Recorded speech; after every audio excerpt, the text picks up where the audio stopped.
I am so grateful that I get to wake up early every day to keep going with my goals and working You're hard.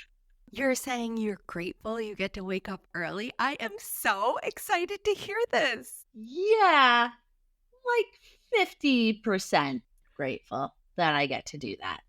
Hey, I'll take it.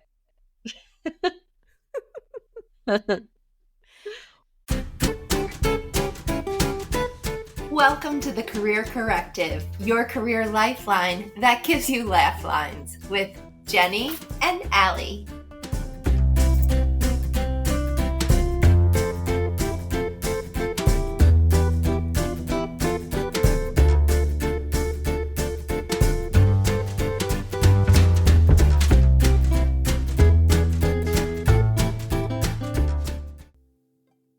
Welcome, everybody. Thank you so much for joining us. Today, we are continuing our habit series with our final episode about boundaries.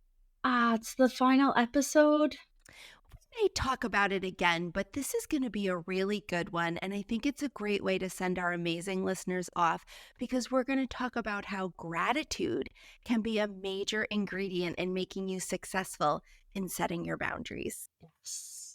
It's always good to practice gratitude. That's my attitude.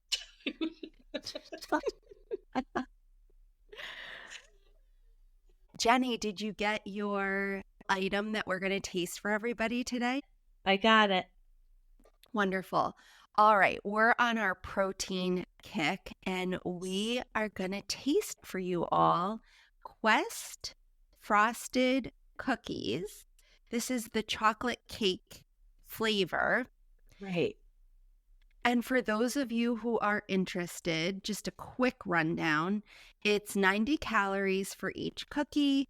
There's 5 grams of protein and 1 net carb. Okay. We're going to not chew in your ear, but we're going to taste it. All right.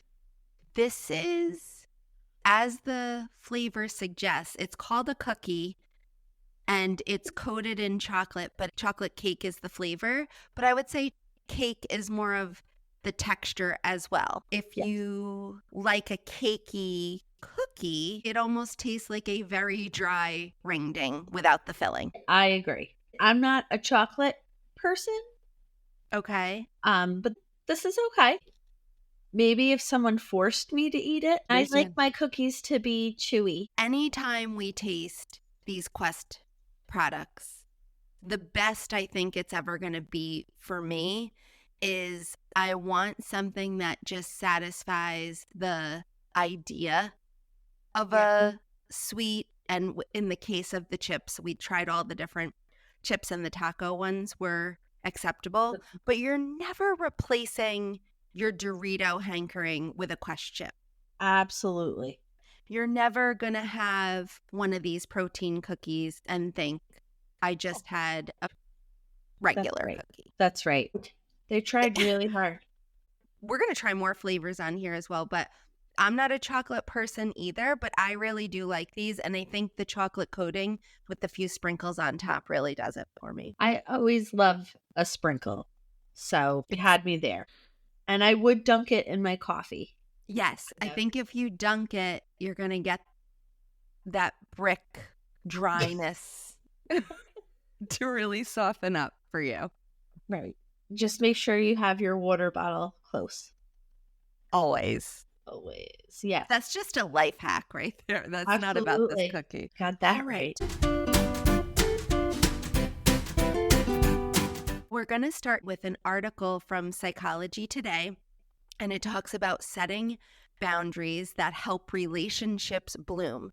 To give some context, I think I've said this before, but I think it's nice to talk about tools that will help you with your career stress, but make it about your personal life. This is my personal experience. If I can learn and practice things there and then bring them into the career world, it's a way to really learn something new and truly make it a change, a habit. That's the series we're in right now. That's right. I agree. Love discussing the relationship piece first, and then how you can parlay it into your work life as well. Right.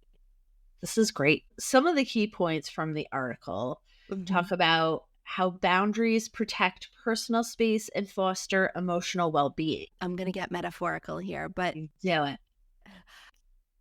it's easy to think of boundaries as keeping people out. Yeah. If you think of a house, keeping your doors, your windows locked, your brick wall in between you and others.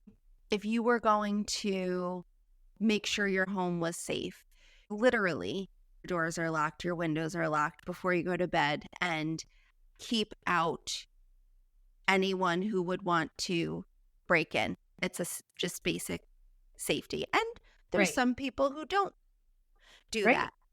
But let's just say someone did break in your house, and let's make it very light here so we don't get Okay. into. I don't like where this is going. Well, yeah, that's what I'm saying. They just wanted to steal a pack of gum. Very silly. Or they had the wrong house.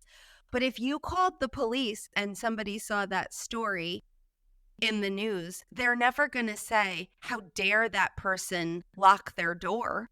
That's right. If you think of boundaries, the invisible ones, and prioritizing yourself and advocating for yourself at work, the way that a boundary can be perceived as negative is if the perpetrator is causing the problem. That's right. And that's on them. If you have a boss who is healthy, we're talking the green flag boss, they're going to care. They're going to treat you with respect and as a human being. Right. So if you're late on a deadline, that still needs to be addressed, but they would get to the bottom of it and partner with you to come up with a resolution to move forward. That's in contrast to a boss dings you with no opportunity for explanation, no conversation. There's a different approach for you as the person reporting into them. The boundary could be that they're asking for ridiculous deadlines that are impossible to meet in the first place. It becomes a whole different situation. Point being, the way the boundary becomes an issue is if someone is trying to step over them. I don't know if that's made it clearer or more muddy, but No, that made it clear. Absolutely. Using clear, compassionate language to set boundaries, and it helps you avoid conflict. yeah. That's a way to ease into it. Yeah.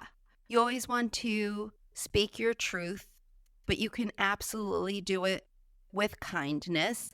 And that's something that would strengthen a healthy relationship. If you were going to say in your personal life, if you usually spend a holiday with a sibling and for whatever reason, there's one that comes up where you're not going to be able to make it, explain that in a clear, compassionate way would be, we love to visit. We were so excited to make the trip, but this came up and unfortunately, we're not going to be able to make it this year. If they're not disrespecting your boundaries, their response would be compassionate. Oh, I'm so sorry to hear that, but I understand. Done. Right. But what No. if you get pushback on that? How do you handle that?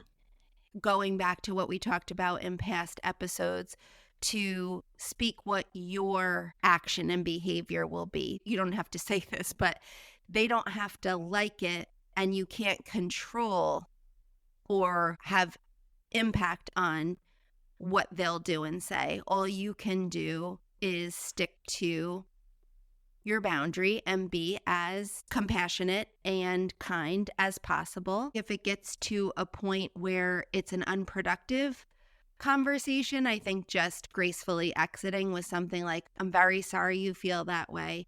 You could be sorry they feel that way, but it's not changing your behavior. Right. You're just staying positive. Yes. Okay. I think another thing that can help with handling pushback with the gratitude aspect of the article here is to talk about to that person, we get to spend other times together and I'm grateful for whatever time we can spend. And that helps you remember there is more to the relationship, and maybe just pointing that out can help them come around. If not, you're still keeping your focus on you're grateful for whatever you're able to do. And if that person is not, then working with yourself to understand you did everything you could. And if they have an issue with it, then they have an issue with it. You can't be both sides of any relationship. No, just your side. And that's the side that's important. And it's the side you can control. That's right. So why are boundaries healthy? I think the first thing is that old example of the airplane Yes. when they do the safety intro and talk about the oxygen masks.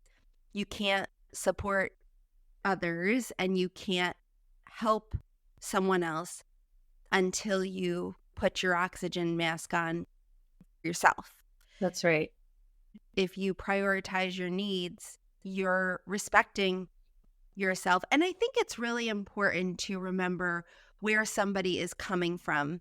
If you are someone who is good at this and taking care of yourself and you have that all set up, there's no need for conversations about boundaries and why it's so important. We're really thinking about having those attributes and set up in your life to where this even needs to be in the forefront because it leads to stress, burnout, lack of confidence, negative mental health. And so that's the context here.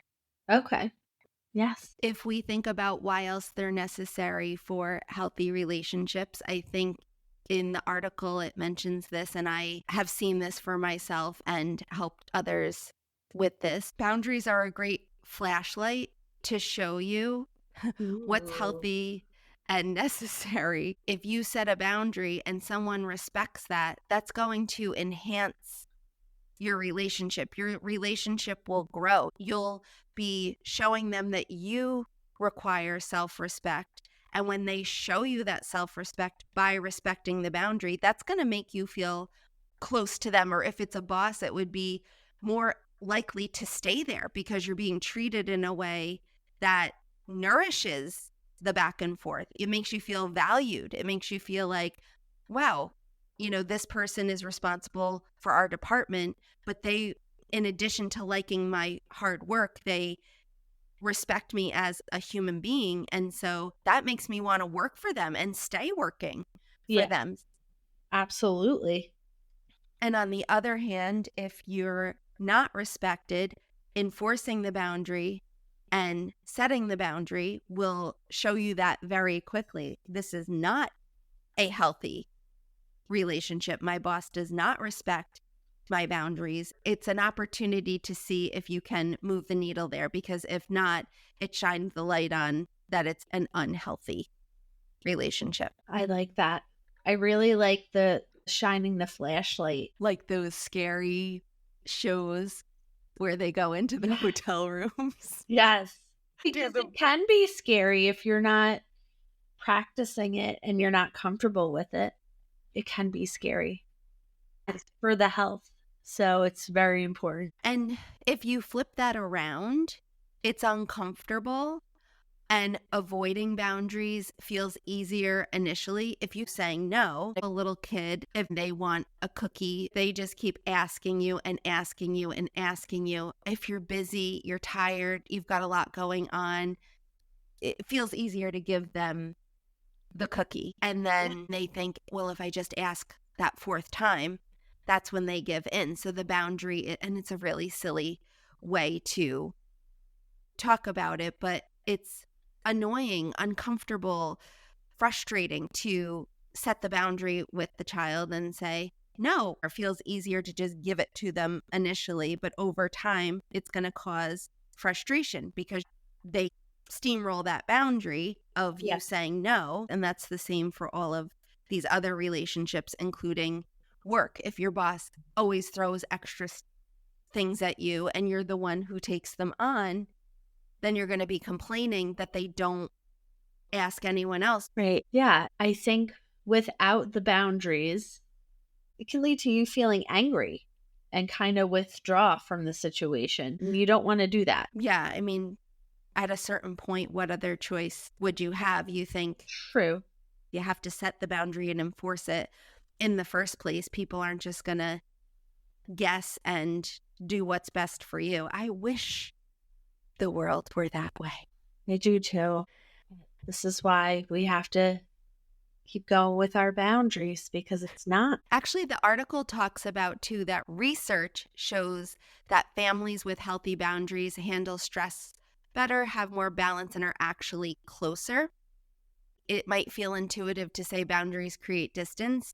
They don't. The point that they're making in the article is that when everyone knows where they stand, relationships really flourish even during tough times. And I've noticed that for myself in my immediate family, my parents and my sister, is that my father was always very good at being honest and forthright, truthful, and he didn't sugarcoat things. Right. And he had that reputation within our larger family, as you know. But the big thing for us is that we always knew that we were fiercely loved. That didn't mean it was going to be, you get whatever you want. He showed love in a very healthy way, boundaries and honesty and letting you know where you stand with that truthfulness, even if it was hard to hear at certain points. I think in the end, it creates a confidence in children, because I always knew that it was a very firm foundation. And that's how I learned to be in my relationships. And I think that habit of communicating with honesty, even when it feels hard, is invaluable to the health of your personal and professional relationships. I really live by that, and it served me very well in both areas. But I had that great template and example to know that the person is speaking from a loving place and acting from a loving place is very reassuring. You don't have to second guess anything that's happening. You can just operate with total presence and without self-consciousness. Absolutely. And what a gift it is that he taught you that. He set you up for doing that in your early life and all throughout your life, really. Right. And I will tell you, the funny part is I mentioned this on a different episode, but I have always maintained really good boundaries in my work life.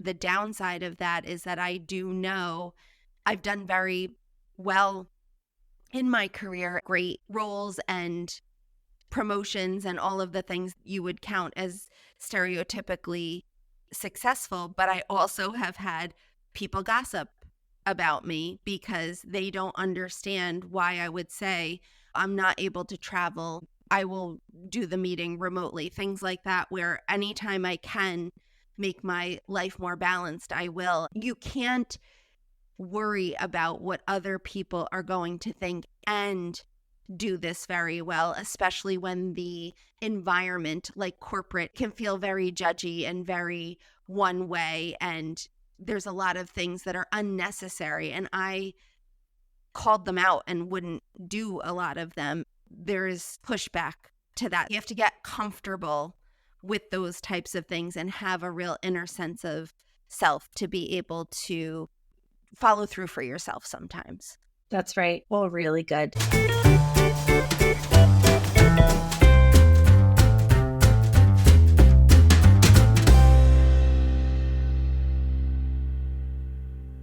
So the article discusses how to set boundaries without salting the relationship.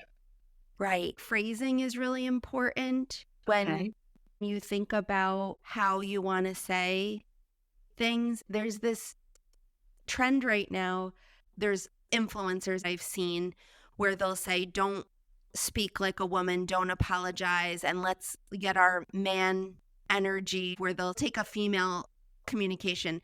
I'm so sorry to let you know, but unfortunately, all of these qualifiers and softeners, the logic that they're putting out there is don't communicate like a woman, be as fierce as a man. I actually disagree with that. I think if you are setting a boundary and it's hard for you, if you're communicating with warmth and that makes you feel better about enforcing the boundary, if it makes you feel better to seem nice or apologetic or to break the tension that you feel would be coming from the conversation that you're having or from the news you'll be delivering, then I say qualify the heck out of it, whatever it takes to make you feel that you deserve to put the boundary in place. If you want to say it in a really girly, apologetic way and that empowers you to do so, go forth. Do it that way. Just be you. You don't have to be anyone else. Right. Actually, the article from Psychology Today does talk about this as a positive way. If you're feeling uneasy, that's your inner compass pointing you toward where that boundary is needed. Trust it and use that to guide you to inform the behavior you need to make to set the boundary, but expressing it in a way that is really kind and warm is good because it could make the situation better. Then you just trust that their reaction is going to be positive. Don't assume it's a negative. Be ready for it, but assume the positive in the person that you're dealing with as well. That's right. Can you give us an example? Like just a positive way to spin it? Yeah. Let's do personal. Okay. If someone is going to visit you, let's just flip it around. And for whatever reason, your schedule got so out of control, it's just not going to be a good time. Of course, you want to tell them in advance and all of the practical things, but the way to communicate it would be something like, we love your visits so much and appreciate you making the effort. And that's why I want to make sure the time we spend is quality. Yes. But as much as I would love to keep our dates for your visit coming up in blah, blah, blah, it's just not going to work for me or for us, whatever your personal situation is, because we have this and this going on. I'd love to reschedule when we get our bearings. Okay.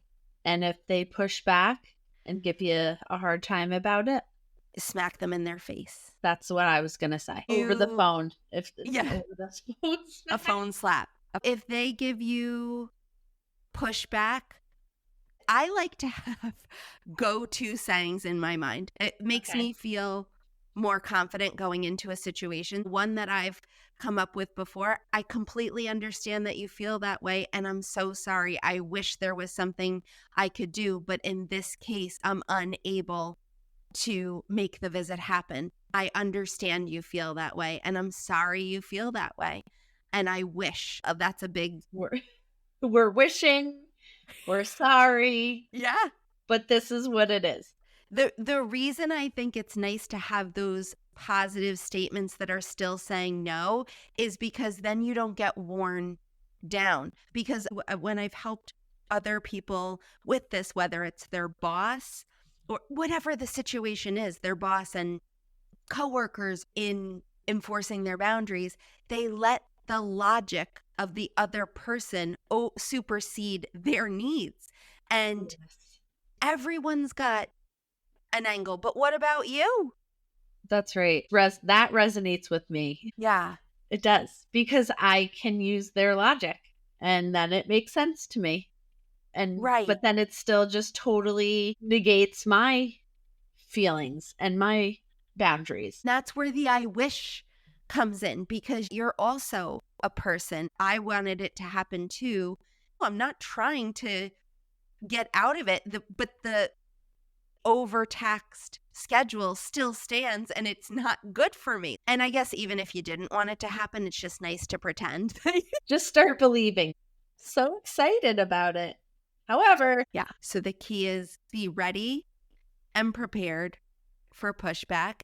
Psychology Today does agree here, though, but it's be as nice as you possibly can. The most important part is take good care of yourself. That's the whole essence of the reason for the article, is that it's good for relationships. And oh, yeah, by the way, it's good for you. That's why you set the boundary in the first place. That's right. So you got to speak your piece, you set your boundary, and eventually you got them to kind of understand it. But then you have all these feelings that come up with enforcing your boundary. Oh. Say after the conversation, for our overthinkers, how would you process those feelings after that has happened? Right. Okay.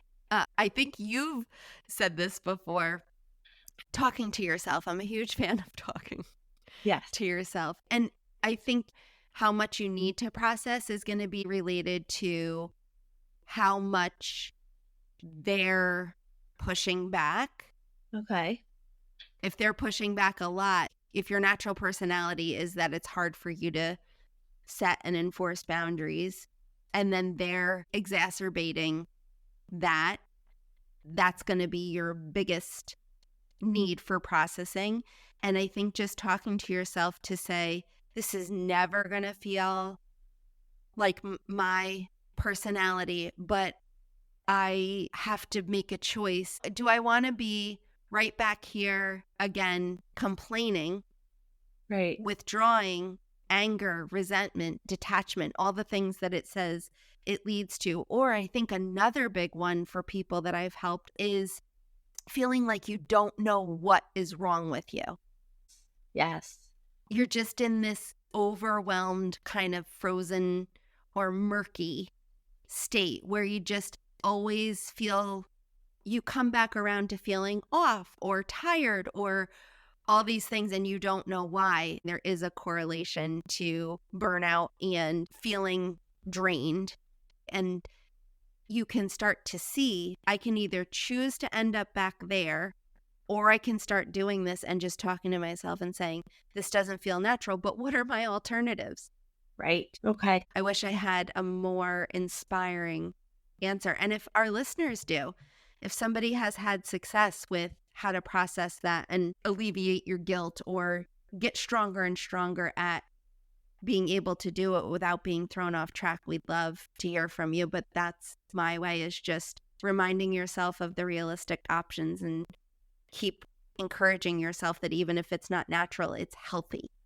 Yes. I love that.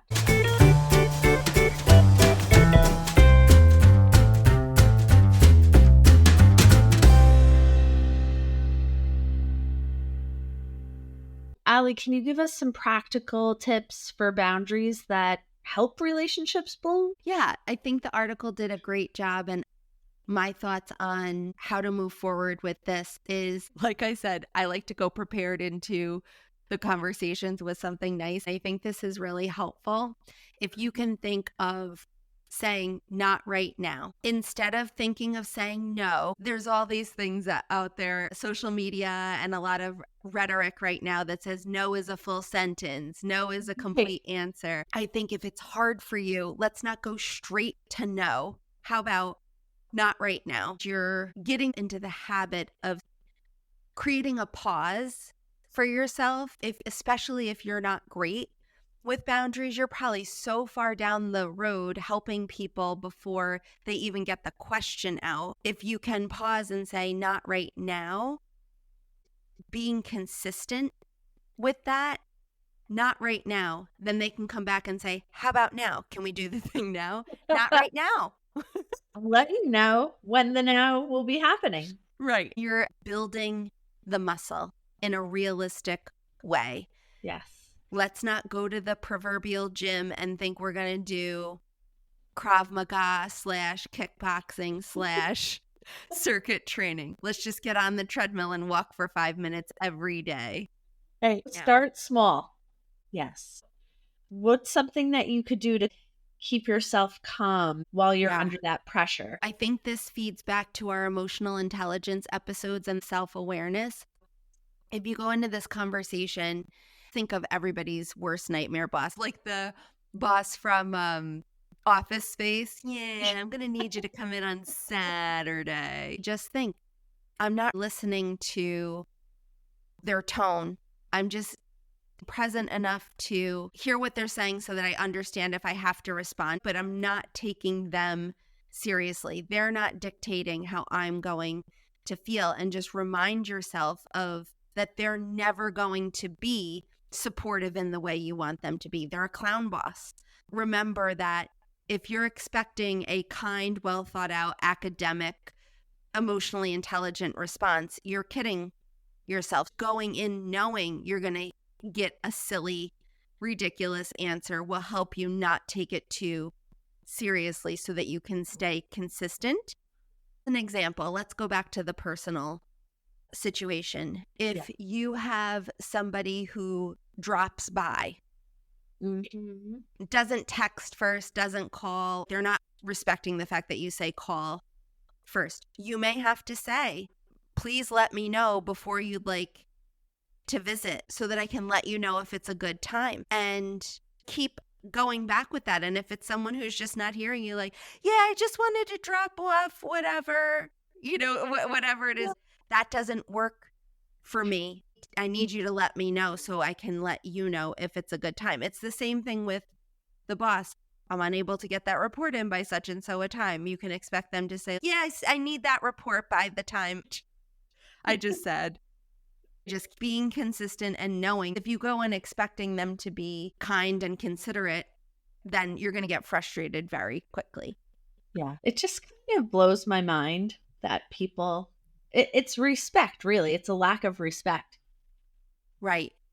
That's why it's so important to set those boundaries. You were asking me before, how is a good way to process it?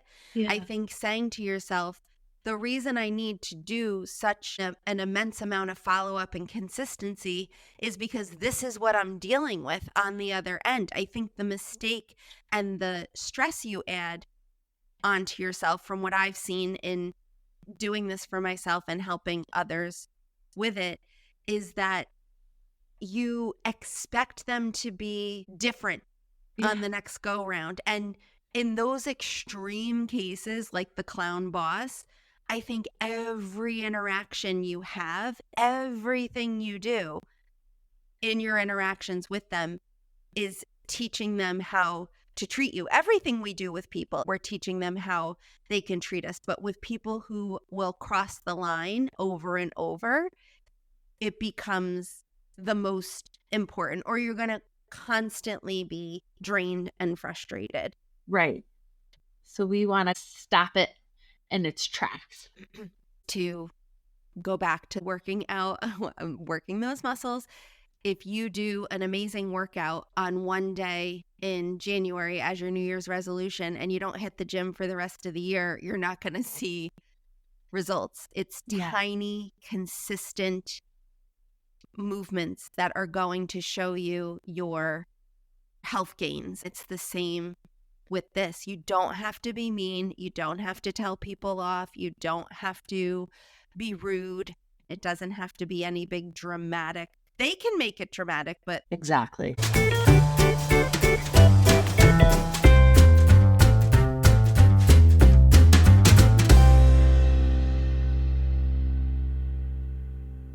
We're going to talk about moving forward with gratitude. If we think about boundaries and gratitude, we can cut ourselves a break. If you're a people pleaser, this is a learned behavior. Now, as an adult, you're realizing this is really shooting me in the foot at work. It's making me burnt out, more stressed. So I'm going to cut myself a break and recognize that this is a learned behavior and people can change. Be compassionate to yourself as you're releasing your old patterns, and have gratitude that you're recognizing them and now going to do something about it. Absolutely. Choose things that are going to be most beneficial to you, because that's going to build your confidence, and you're setting priorities in things that are important to you. You're not doing this to be a jerk, to be mean.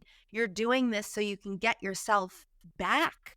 Make yourself available for things that are important to you. So once you cut yourself a break, prioritize what's important to you, and then protect your energy. Saying no is respecting your self to be able to put your energy and focus on things that are most important to you. It's so important to protect your energy for that. It really is. Because if you notice the people that do continuously crush your boundaries, test them, whatever, they do try to suck your energy. And I mean, I've experienced this before. It's exhausting. It takes the focus off of you and puts it on them. So there's a little power struggle there, but you got to bring it back to yourself. And that's why boundaries are so important, because you have to preserve your energy. Yeah. And power struggle, or there's no power struggle and they're steamrolling you. Right. Get Just your right there. Just right there. If that thought even comes into your head, it's, I really need a boundary here. Yeah, that's really good. Yeah. I was thinking of, I don't like horror movies at all. Neither But do I. accidentally, I've seen some over the years. And you know the part where let's use the Freddy and Jason movies from way back. Gosh. But there's always this part, they make one victim have an elongated attack where they're gathering themselves and getting their energy to get the attacker away from them. Right. And I think of that with boundaries, where the person, I think they call them energy vampires, Yes. where you're like, oh, I'm drained and I'm trying to fight you off. Get off of Me. I'm trying to do my life here. Please. Please. So gratitude, I think it's a way to keep it on the positive, with what Jenny said in these extreme cases where someone is steamrolling you. It's so easy to think it's a negative and upset, and it's no. I have gratitude that I'm doing this for myself because it's positives for me. I'm just not used to. If you're a people pleaser or someone who has trouble with boundaries, you can just say, I'm not used to this, taking good care of myself. That's a healthy way of talking to yourself. Cutting yourself a little break. Yes. Yeah.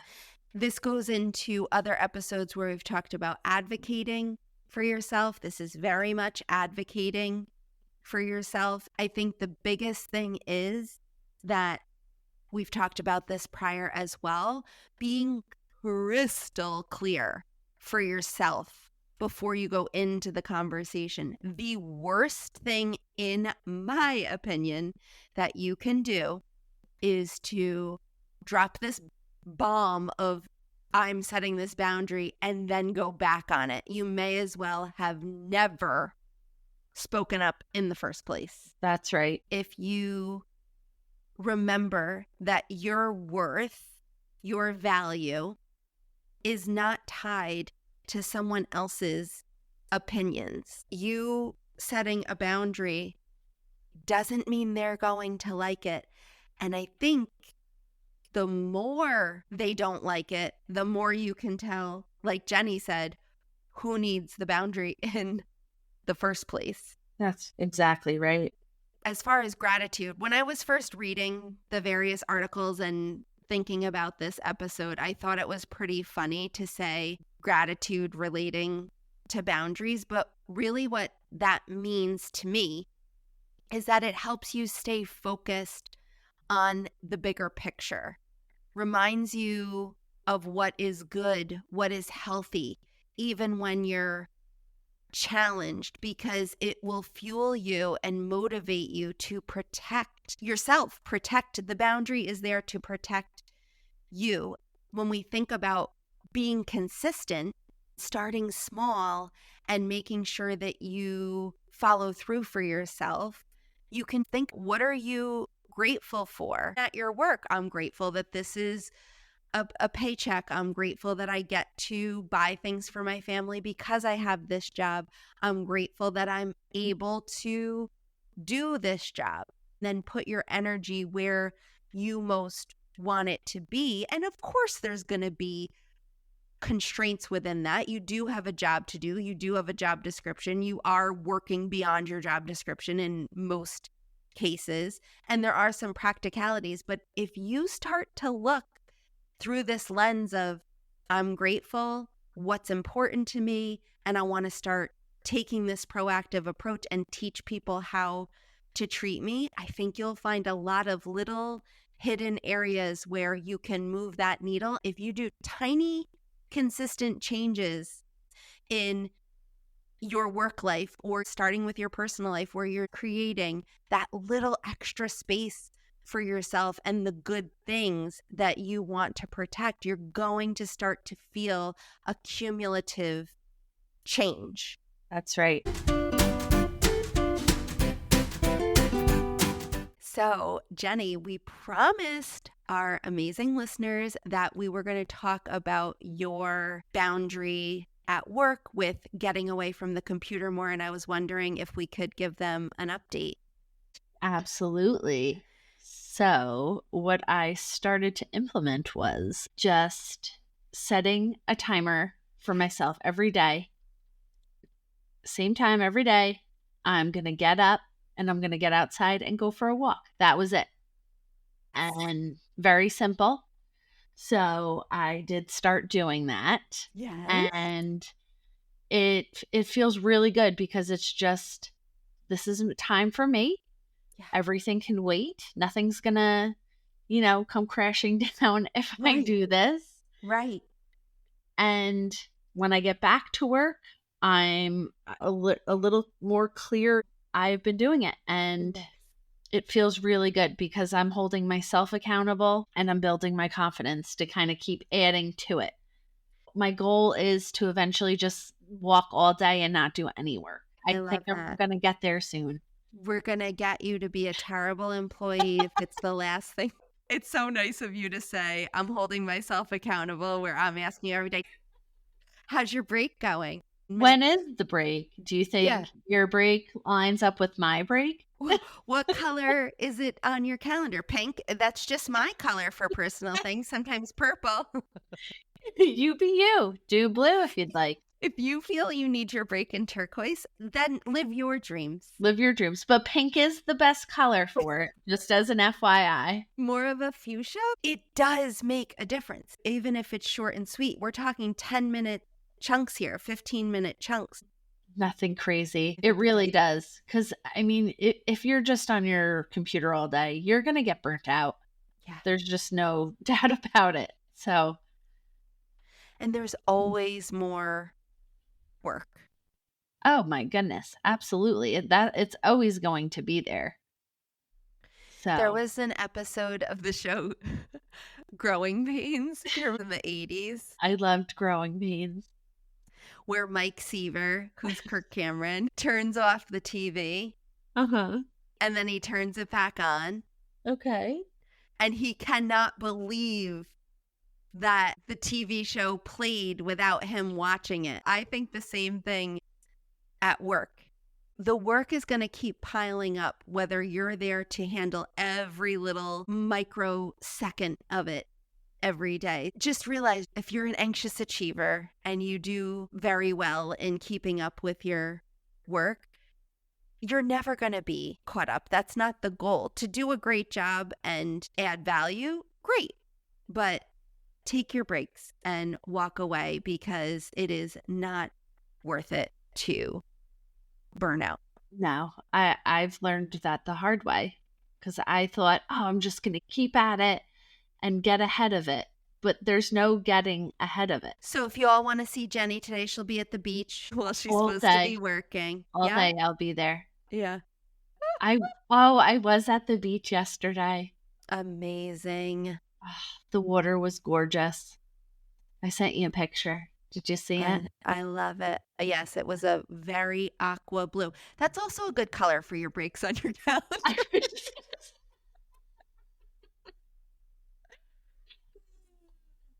Well, we hope you all get to the beach or the mountains or the mall or whatever your happy place is this week. And we hope that you use your boundaries to carve out that time for yourself. Absolutely.